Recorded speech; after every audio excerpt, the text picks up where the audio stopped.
Hi guys, કેમ છો બધા? This is me Shruti Panchal, GPSC rank 9. Lot of you guys don't know me, so I always keep on introducing myself. પણ આજે આપણે વાત કરવાની છે નવા વર્ષની. અને 2026 સ્ટાર્ટ થઈ ગયું છે. આજે 1st જાન્યુઆરી છે. સૌથી પહેલાં તો હું તો દિવાળીવાળા ન્યૂ યરમાં બિલીવ કરું છું, but yes calendar year change થઈ ગયું છે. તો it is time for some resolutions. હવે ન્યૂ યર રેઝોલ્યુશન એટલે શું?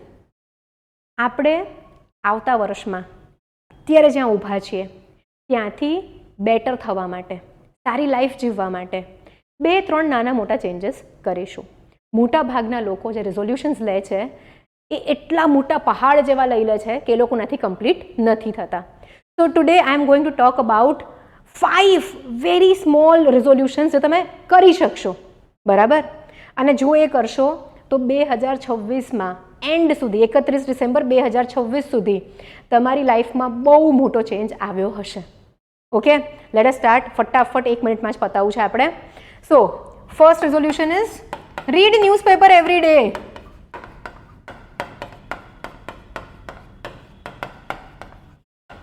કેમ ઇમ્પોર્ટન્ટ છે? કરંટ અફેર્સનું ટેન્શન છે, તમે બધા એક્ઝામ પહેલાં મગજમાં લઈને ફરો છો ને, એબ્સોલ્યુટ ઝીરો થઈ જશે જો રોજ જે અડધો કલાક ન્યૂઝપેપર વાંચવાની આદત રાખી તો. બીજું રિઝોલ્યુશન હું કહીશ, health is wealth. So minimum 10થી 15 મિનિટ ચાલવા જાઓ, ક્યાં તો 10થી 15 મિનિટ ડાન્સ કરો, 10થી 15 મિનિટ સમ ફિઝિકલ એક્ટિવિટી. એની જોડે એક બીજું એડ કરીશું, ફિઝિકલ એક્ટિવિટી. ચાલો, દોડો, દોરડા કૂદો, ડાન્સ કરો, જે પણ કરો, મૂવમેન્ટ જોઈએ બધાની લાઈફમાં. એવરી ડે 15 મિનિટ્સ માટે સવારે કરો, સાંજે કરો, યોગા કરો, પિલાટેસ કરો, જે કરવું હોય કરો. પ્લસ 3 લીટર્સ ઓફ વોટર, બરાબર? ફિઝિકલ હેલ્થ, મેન્ટલ હેલ્થ બહુ જ ઇમ્પોર્ટન્ટ છે and this thing will help you maintain that. અને જો તમારું માઇન્ડ અને હેલ્થ આ બંને કોઓર્ડિનેશનમાં ચાલે છે, જો શરીરથી બીમાર છો તો ભણી નહીં શકો, હે ને? તો આ કરવાનું છે. So this thing will take care of both the aspects of health. ત્રીજું રિઝોલ્યુશન, એક ટાઈમ ટેબલ બનાવવાની આદત રાખો અને આ ટાઈમ ટેબલ જે છે એને ફોલો કરો. ડન? ટાઈમ ટેબલને ફોલો કરો. Clear everyone? Fourth thing, now this thing is, I would say, a little different from everybody saying, પણ હું કહીશ યુઝ સોશિયલ મીડિયા. હું નથી કહેતી don't use it, but use it responsibly. હવે responsibly કેવી રીતે થાય?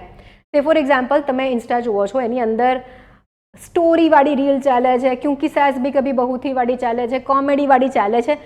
તમે તમારા અકાઉન્ટનું એલ્ગોરિધમ જ એવું ચેન્જ કરી દો કે PIB, ministry of tourism, ministry of corporate affairs, આ બધાના તમને ઇન્ફોગ્રાફિક્સ ઓર આ બધાના વિડીયોઝ જે છે એ આવે. સો શું થાય કે તમે સોશિયલ મીડિયા પણ જ્યારે યુઝ કરો છો તો તમે ભણી જ રહ્યા છો. અને બીજું, જો બીજી ફનીવાળી રીલ્સ જોવી હોય તો એનો ટાઈમ લિમિટ કરી નાખો. એ બહુ જ ઇમ્પોર્ટન્ટ છે. તો ભાઈ 15 મિનિટનું સોશિયલ મીડિયા પણ નાખી જ દેજો. આ 15 મિનિટ કે 10 મિનિટની એક્ટિવિટી કે ચાલવાની સાથે. આ મેં 10 મિનિટ કીધું છે બિકોઝ મારા જેવા લોકો છે ને 10થી 15 મિનિટ ચાલે ને તો થાકી જાય. જે લોકો અડધો કલાક ચાલી શકતા હોય ચાલી શકે છે. And fifth and the most important, ખબર છે ને છેલ્લેવાળી સૌથી આમ ઢાસુવાળી ટીપ હોય, આ રિઝોલ્યુશન ફોલો કરશો ને તો એક્ઝામ 100% નીકળશે. એવરી વીક મોક ટેસ્ટ, આખું અઠવાડિયું જે પણ ભણ્યું છે એ સિલેબસને મેચ થાય એવી મોક ટેસ્ટ લીધા રાખો. જો મોક ટેસ્ટ આપતા રહેશો તો એક્ઝામ બહુ જ સરળ રીતે ક્લિયર થશે. તમને કટ ઓફની ચિંતા નહીં રહે. એક્ઝામ આપીને ઘરે આવીને તમે નેક્સ્ટ ડે રેસ્ટ કરીને પછીના દિવસથી મેન્સની તૈયારી ચાલુ કરી દેશો.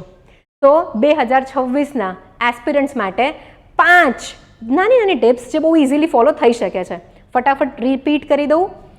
રોજ જે અડધો કલાક ન્યૂઝપેપર વાંચવાની હેબિટ રાખો. કરંટ અફેર્સનું ટેન્શન જીવનમાંથી જતું રહેશે. Second, healthy body, healthy mind maintain કરવા માટે 10થી 15 મિનિટની physical activity, running, jumping, dancing, walking, yoga, pilates, જે તમને ગમે. Plus 3 litres of water intake every day. Water is very important memory power વધારવા માટે. આફ્ટર દેટ ટાઈમ ટેબલ બનાવવાનો ટ્રાય કરો. ટ્રાય નહીં, બનાવો જ અને ઇમ્પેક્ટ જુઓ. સોશિયલ મીડિયા બહુ યુઝ કરવાનું છે, નથી કરવાનું, રાઈટ? યુઝ કરો, પણ તમારી ફીડ એવી બનાવી દો કે તમારા ભણવામાં, તમારા ક્વેશ્ચન્સમાં મદદ થાય એની. એન્ડ સૌથી hero tip, regular mock test આપતા રહો તો જ એક્યુરસી વધશે તો જ પ્રિલિમ્સની એક્ઝામ નીકળશે.